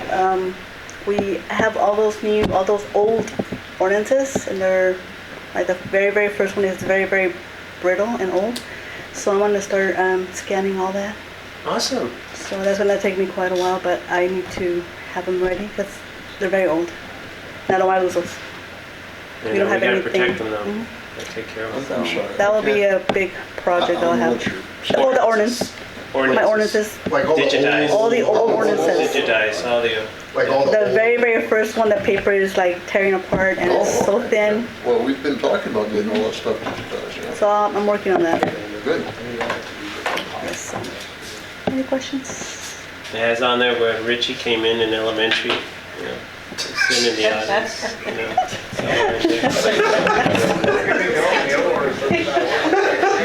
there. Thank you, Paula. Appreciate that. All right. So on the COs, working on the contract with the booster pump, of course, we awarded at the last council meeting to TACNEC. I'm meeting with them in the next week or so before we do the contract, just to make sure we're all on the same page with our city side, AG3, and TACNEC for how we're going to incorporate the new technology with the booster and obviously the old technology that's out there. So just making sure we wrap those conversations up before we enter into a contract with them. Elevated storage, I heard from our engineers that tank construction shall begin on November 5th. So we'll start seeing, of course they have the footings out there already, but we'll start seeing it kind of go vertical starting in November, beginning of November. So it's great. And then when I did the report, it's about 60% complete on the 12-inch main loop, and of course this is the one on Railroad and down McDonald's. I will say today I received a FedEx package with the HEB easements, so we got those wrapped up, and need mayor's signature on it, and then Paula will get them recorded. So that was really the last piece, and that also plays into the sidewalk project because they were waiting on finishing that work before they can start the sidewalk project. I can sign it before I leave. Yes. The other thing on that, yeah. Zach, can you let council know what we're doing with the fire hydrants in the new area, especially on Railroad? Yeah, so especially on Railroad, we noticed, and if you haven't driven down Railroad, that you probably see a bunch of bagged, every so often. So new fire hydrants that are being placed as a part of this project. And obviously, as we know, especially on Railroad, it's kind of where people park, along that back side of a lot of those businesses. And Mayor and I were out there meeting with somebody, and someone almost backed into one of the new ones while we were there. So we're making sure, Ace Construction is going to go and work with us and try to figure out some bollards around, the existing ones, so that we protect that new infrastructure and we don't have anybody ramming into it. We have them in some other places in town where you'll see that, but yeah, so that's what we're working on with them on that. Along with they were when they get started back up again, because they've been working on over here at the corner doing with the bore. When they get further down, they'll put the T in that we talked about amending for over by the old Mr. Pizza. So. No update on Saddle Ridge, at least from the construction standpoint. I will update y'all a little bit further on. Rosewood, 69 homes complete, 24 under construction. We have not gotten any additional permits, but I would expect here in the next month or so we'll start to see them pick up again. Even today, I think Yvonne and I were in a meeting with our financial advisors, and they, last 30 days or so, we're seeing that interest rate, go down a little bit. So I think we'll start to see some activity again out there. Lytle Farms. Still waiting on some payments from them. I was contacted today from the engineer for that particular project, or their engineer, asking if they had been paid, because obviously they want to continue moving forward on that, and we're holding that up because that's our only kind of stick that we have out there. So that's the big holdout. Yes, the PID is still they're not going to be able to move forward obviously until we figure that piece out. But as far as any acceptance of the infrastructure or anything like that, we need to get paid for the work that was completed by our inspector. As far as permit data, you see the applications received for the month of August, and then permits issued. Pretty standard. Nothing that really sticks out there.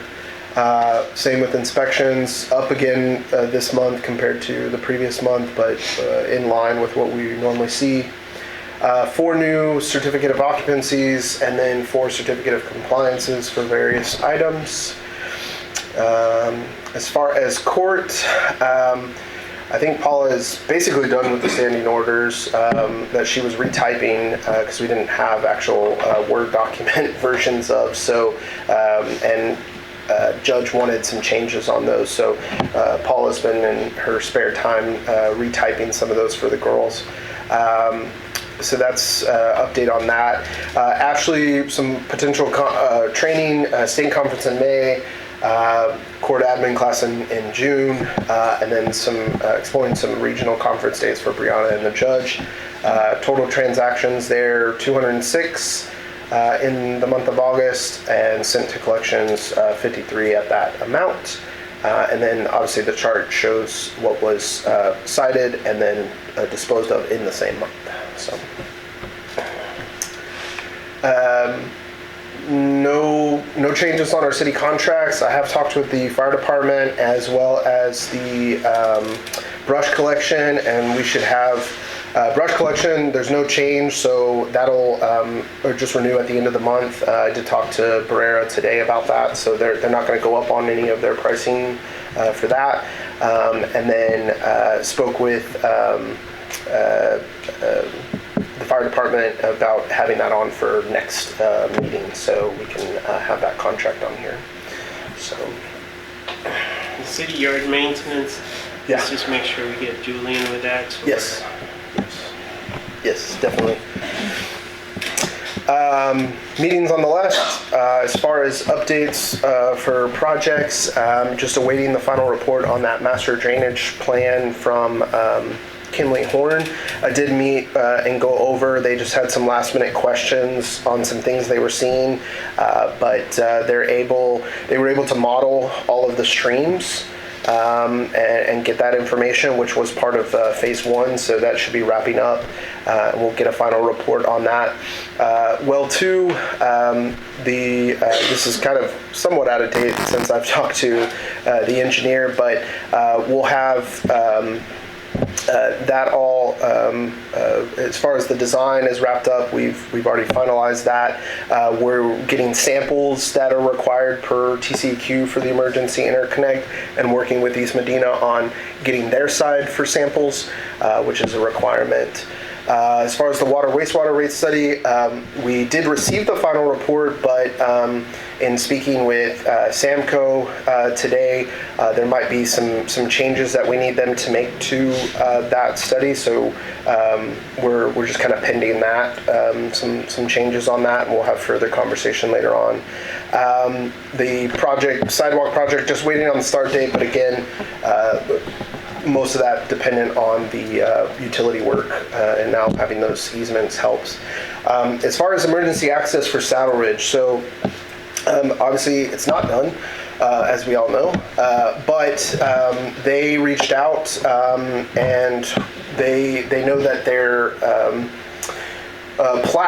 preliminary plat for phase 3, which includes the emergency access, is set to expire because they have not done anything. There's no development obviously out there.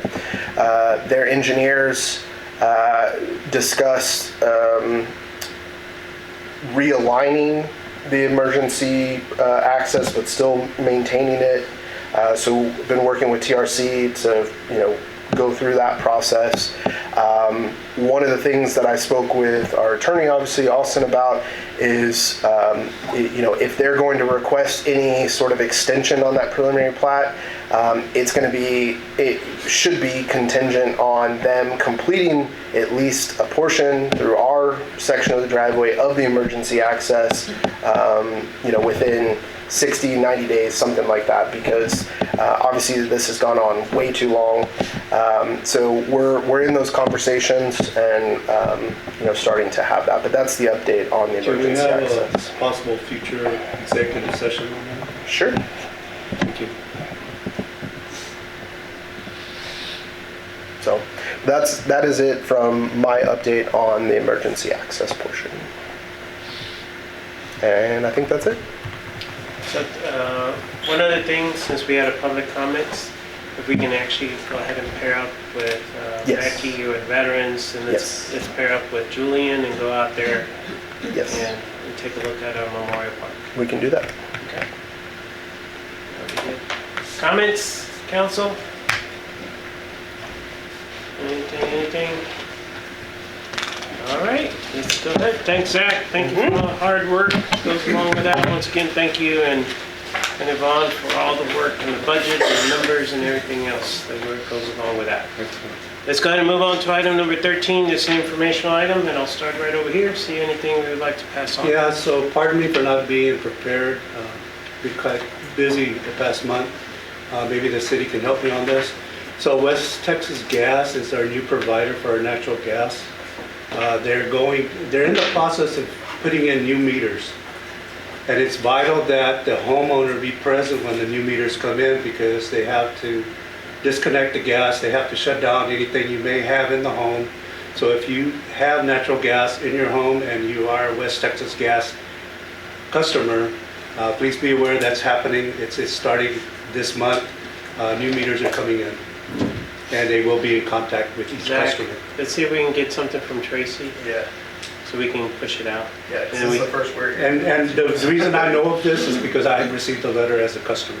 Yeah, we need to get it out and use Richie also as a source, and then, I'll get something from you know, Tracy. if you Thank could you. get all the information out, that would be good.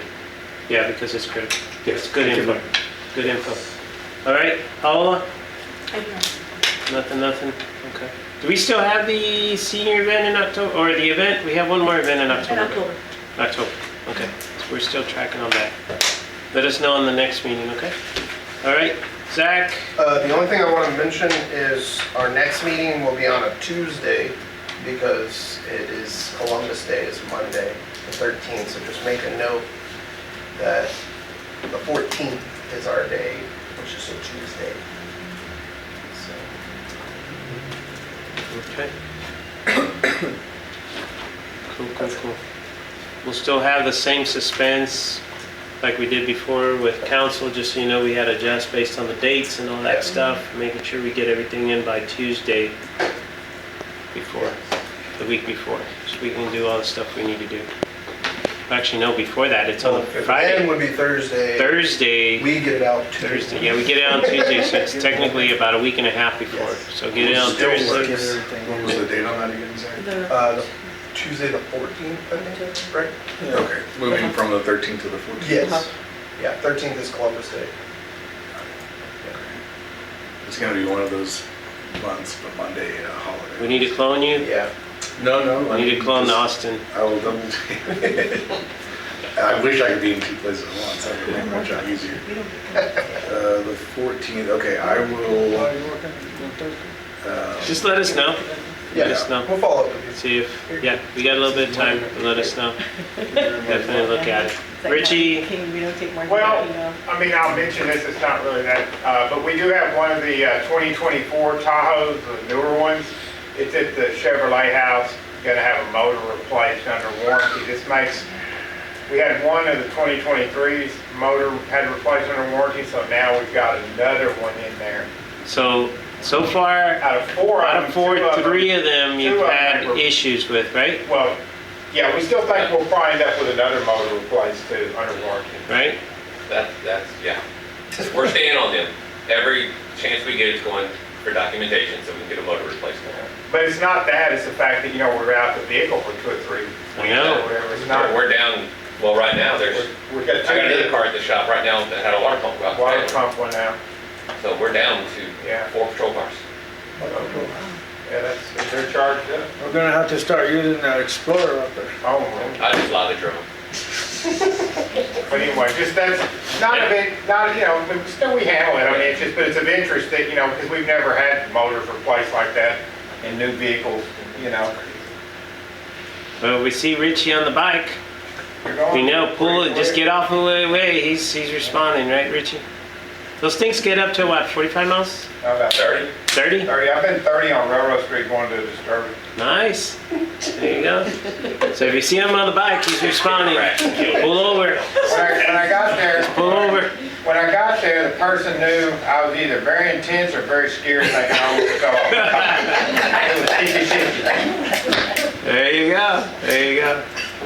Devine, anything? Nothing at all. Pete, nothing. Okay, on the back. Anything? Oh, she's still here. Hey! Becky, anything you want to share with? No? Okay. Linda, anything you want to share? Okay. You got an event coming up. Was it a little swimming party or something? On Wednesday it's the Donkey Back Bash. Yeah. And we'll be baking all the dogs. We're having volunteers.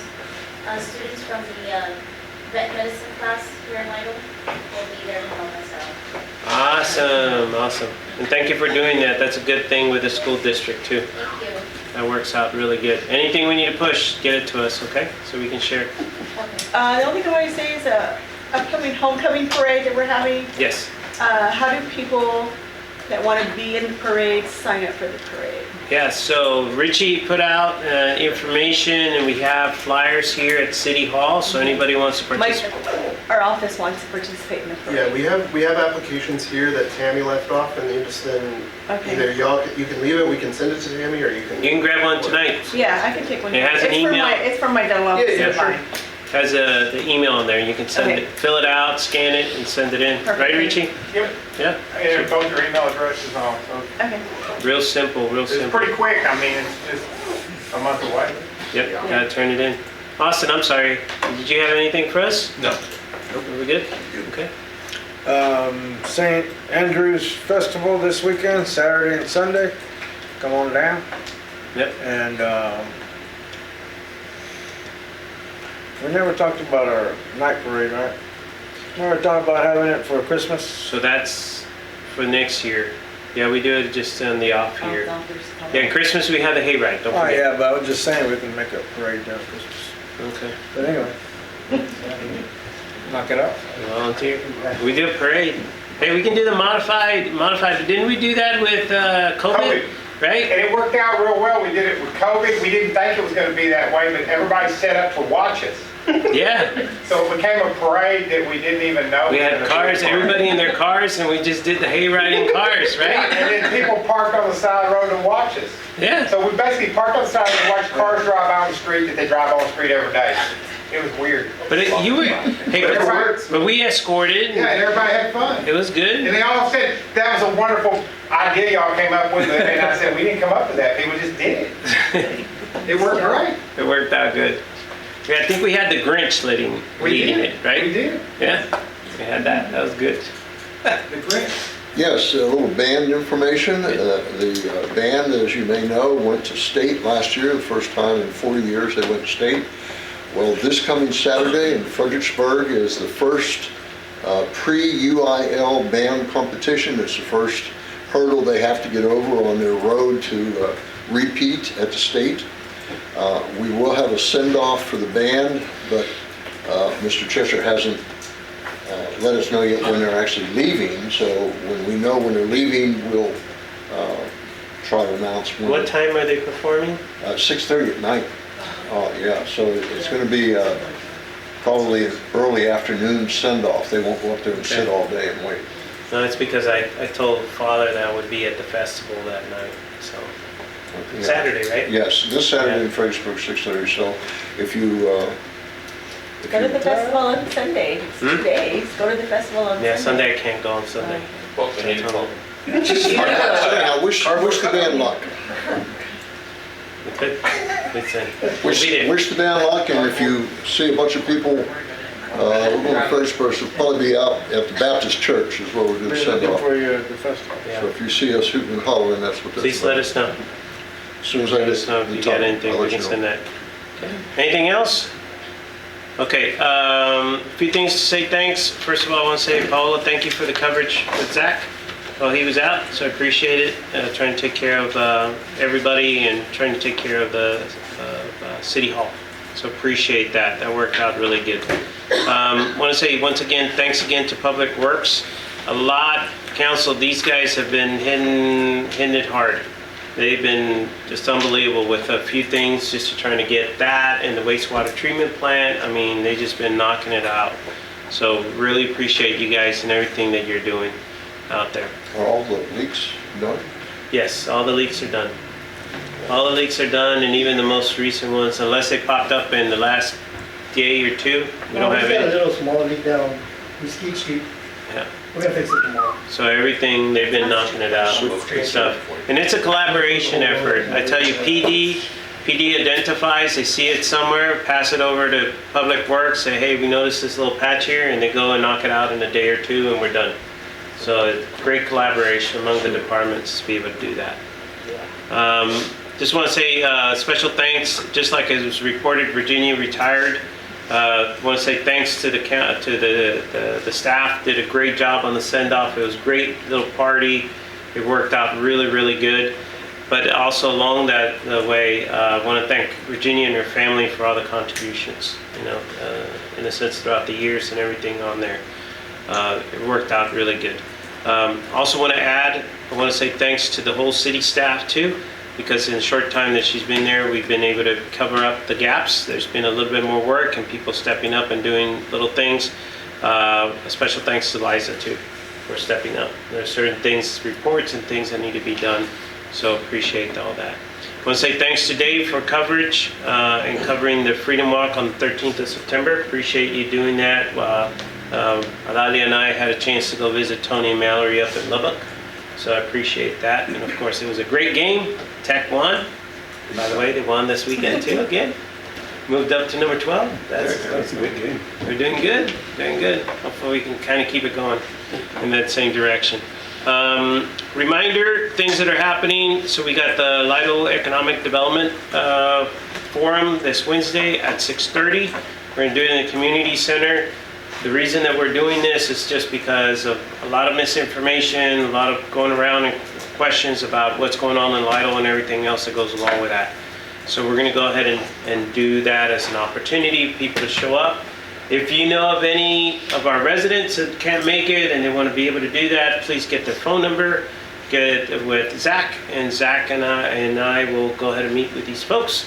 We'll try to pick a day where all of them are available, and we'll get together with everybody and make sure You're gonna pick them up. we'll be able to do that. Hey, we get everybody, we give the opportunity. We're gonna need to get a bus now. I'll be able to do that. Festival, please pass the word around, and please let folks know too. Richie, we are going to have some traffic support because it's going to be pretty busy, right, with the Yeah, I parking mean, and everything. they've hired some of us off duty, and we're gonna do cones and stuff like we did last year. And, we'll have our staff on duty too, so we didn't have any issues last year or something like that. A lot of people. We normally don't, but just let people know it's going to be busy those 2 nights. Yeah, a lot of people on the road. We get a lot of crossing people, the road. so- Everybody wears dark clothing, I'll do that. So please pass that on. National Night Out on the 7th of October, right around the corner. Please, if anybody's interested, Richie send out information. Any vendors or anybody else that wants to participate, get a hold of our police chief. He's still taking inputs on that. A great opportunity to do that. And it's a great, ever since we moved it indoors, that's been really good. It's worked out really, really good. There's a lot of flexibility. still in October, it's pretty hot and, it's hard on people. Yeah, I like how you put the vehicles out there and the vendor. We need more room though. Well- All these homes come in, we're getting all these nice lights and baseball fields. Yeah, we need the Reuben G Convention Center. The Reuben G. I like the HEB.